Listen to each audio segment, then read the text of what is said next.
सुबह का समय है और छन्नो देवी अपने घर के आंगन में खड़ी है। छन्नो देवी, हे भगवान, घर कितना गंदा हुआ है। कल रात को आंधी आई थी तो पूरे घर में धूल ही धूल भरी है। चलो झाड़ू लगा लेती हूँ। पहले आंगन में झाड़ू लगा लूँ, फिर घर के बाकी काम देखूंगी।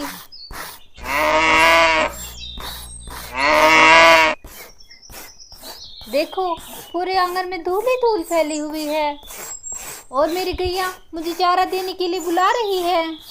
और देखो, दयाराम के बापू अभी तक सो रहे हैं। इसे बस यहीं इकट्ठा कर देती हूँ। चलो, आंगन तो मैंने साफ कर दिया, अब इस झाड़ू को रख देती हूँ। और दयाराम के बापू जो घोड़े बेचकर सो रहे हैं, उन्हें नींद से जगा देती हूँ। उन्हें राशन लेने भी जाना है। और इधर दयाराम के बापू बहादुर सिंह गहरी नींद में सो रहे हैं। अरे, घर में कल पूजा है और इन्हें देखो, ये अभी तक सो रहे हैं। दयाराम के बापू, अब उठ भी जाइए, कितना सोएंगे। आपको शहर जाकर पूजा की सामग्री भी लानी है। बहादुर सिंह, अरे उठ रहा हूँ भाग्यवान, सुबह सुबह क्यों शोर मचा रही हो। अरे भाग्यवान, रात को खेतों में पानी देकर आया था, तभी सुबह नींद ना खुली। और तुम हो कि सुबह सुबह हल्ला मचा देती हो। अच्छा, अब बताओ शहर से क्या क्या सामान लाना है। छन्नो देवी, अरे आप भूल गए, पूजा की सामग्री लेकर आनी है।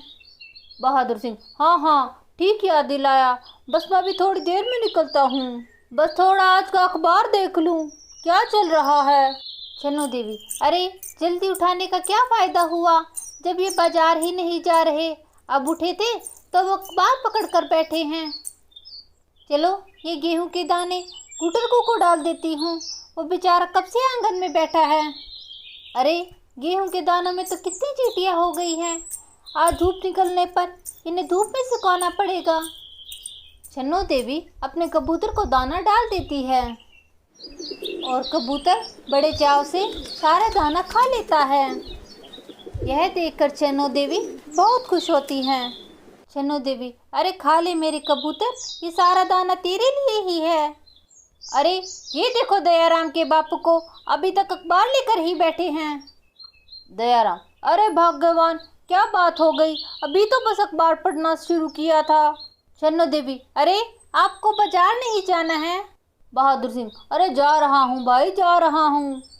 छन्नो देवी, अरे मुझे तो लगता है हमें ये अखबार लेना ही बंद करना होगा। जब देखो जब अखबार ही पढ़ते रहते हैं, ना घर के कामों में मेरी हाथ बटाते हैं और ना ही पशुओं को संभालते हैं। मैं तो तंग आ गई। बहादुर सिंह, अरे अब मुझे सामान लेने जाना ही होगा, वरना छन्नो देवी मुझे दोपहर का खाना ना देंगी। चलो जल्दी से झोला लेकर शहर की तरफ सामान लेने के लिए भागता हूँ।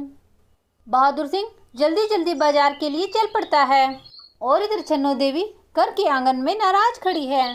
बहादुर सिंह, अरे लगता है छन्नो देवी आज बहुत नाराज है, तभी सुबह चाय ना दी। बहादुर सिंह, अरे दयाराम की माँ, अब मैं जा रहा हूँ शहर में, बताओ तुम्हारे लिए कुछ लेकर आना हो। छन्नो देवी, अरे आपसे जो सामान मंगाया है आप वही यहाँ से ले आना। बहादुर सिंह, चल भाई बहादुर सिंह, अब ज़्यादा बातें करने का फ़ायदा ना है। छन्नो देवी का गुस्सा तो 7वें आसमान पर है।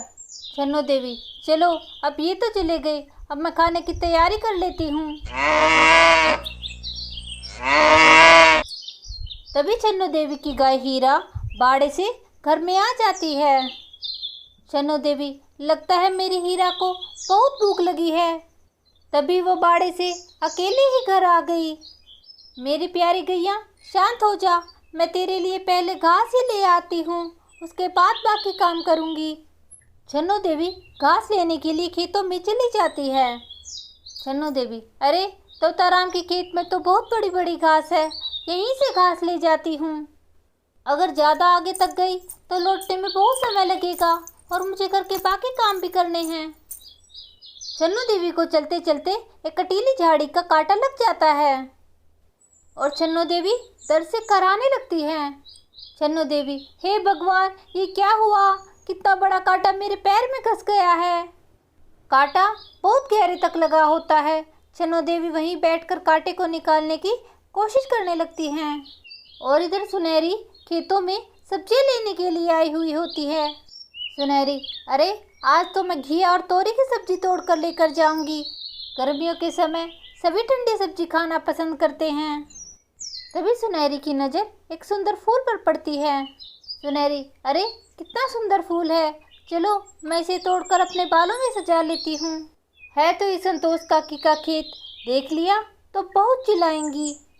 अरे चिल्लाएंगी तभी ना जब मैं उन्हें दिखूंगी, मैं तो यहाँ से अभी भाग लेती हूँ। सुनहरी वहाँ से जल्दी जल्दी जाने लगती है और इधर छन्नो देवी के पैर से लाख कोशिश करने के बाद भी कांटा नहीं निकलता। सुनहरी, अरे ये तो छन्नो दादी है, ये यहाँ बैठी क्या कर रही हैं? सुनहरी, अरे दादी आप यहाँ रास्ते में बैठी क्या कर रही हैं? अगर आपको बैठकर आराम ही करना है तो किसी पेड़ के नीचे बैठिए, यहाँ क्यों बैठी हैं? छन्नो देवी, अरे बेटी मैं यहाँ पकोड़े तल रही हूँ, तुम भी खाओगी क्या? अरे नालायक सुनहरी, दिख नहीं रहा मेरे पैर में कितना बड़ा कांटा लगा है? सुनहरी, अरे दादी माफ़ करना, मैंने तो ध्यान ही नहीं दिया। रुकिए मैं आपकी सहायता करती हूँ। छन्नो देवी, अरे सुनहरी जल्दी मेरे पैर से कांटा निकाल, वरना दर्द के मारे मेरी जान ही निकल जाएगी। सुनहरी, अरे दादी माँ मैं आपका कांटा भी निकालती हूँ, आप बस आंखें बंद कर लीजिए। सुनहरी बड़े ध्यान से छन्नो देवी के पैर से कांटा निकाल देती है। सुनहरी, देखिए छन्नो दादी कांटा निकल गया है, अब आप आंखें खोल लीजिए। दादी माँ अब आप आराम आराम से खड़ी हो जाइए।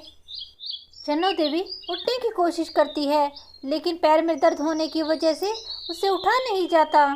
छन्नो देवी, अरे सुनहरी जरा मेरी उठ खड़े होने में मदद करना। सुनहरी, ठीक है दादी माँ। सुनहरी, अरे दादी माँ आप तो उठने की कोशिश कीजिए, आप तो उठने की कोशिश ही नहीं कर रही। सुनहरी छन्नो देवी को खड़ा कर देती है। सुनहरी, ठीक है दादी माँ अब मैं चलती हूँ, मुझे सब्जी लेने भी जाना है। छन्नो देवी, अरे कालू की बहू मुझे दर्द में अकेला छोड़ते तुझे लाज तो ना आई? सुनहरी, अरे अम्मा चलिए मैं आपको घर तक छोड़ देती हूँ, चलिए मैं आपके साथ साथ चलती हूँ। छन्नो देवी, ठीक है तुम मेरी गैया के लिए हरी हरी घास ले लो, फिर दोनों साथ में चलते हैं। सुनहरी, ठीक है दादी माँ आप यहीं पर आराम कीजिए, मैं अभी घास लेकर आई, फिर दोनों साथ में चलते हैं। सुनहरी घास लेने के लिए आगे खेतों में चली जाती है। सुनहरी, अरे ये रही कितनी सारी घास, बस यहीं से तोड़ लेती हूँ, आगे जाने का क्या फ़ायदा। सुनहरी घास को इकट्ठा कर कर एक गट्ठर बना लेती है। सुनहरी, चलो ये घास का गट्ठर तो बन गया, अब इसे सर पर उठा लेती हूँ। सुनहरी घास का गट्ठर लिए छन्नो दादी के पास जाती है। सुनहरी, आइए दादी माँ मैंने घास का गट्ठर ले लिया है। छन्नो देवी, अरे अच्छी बात है सुनहरी, रुको मैं अभी आई। सुनहरी, अरे देखिए दादी माँ इतनी घास ठीक रहेगी ना? छन्नो देवी, हाँ ठीक है बहू, चलो अब हम चलते हैं। छन्नो देवी और सुनहरी घर की तरफ चल पड़ते हैं। छन्नो देवी, अरे कालू की बहू जल्दी जल्दी चलो, देखो पैर में कांटा लगा होने के बाद मैं भी तेजी से चल रही हूँ। सुनहरी बहू जल्दी करो, मेरी गैया भूखी खड़ी होगी। सुनहरी, अरे आ रही हूँ दादी माँ आ रही हूँ, ये घास का गट्ठर बहुत भारी है, इसे लेकर चला नहीं जा रहा। दोस्तों आगे की कहानी होने वाली है बहुत ही मज़ेदार। आगे की कहानी देखने के लिए आप हमारे चैनल को सब्सक्राइब करें और वीडियो को लाइक और शेयर करें। धन्यवाद।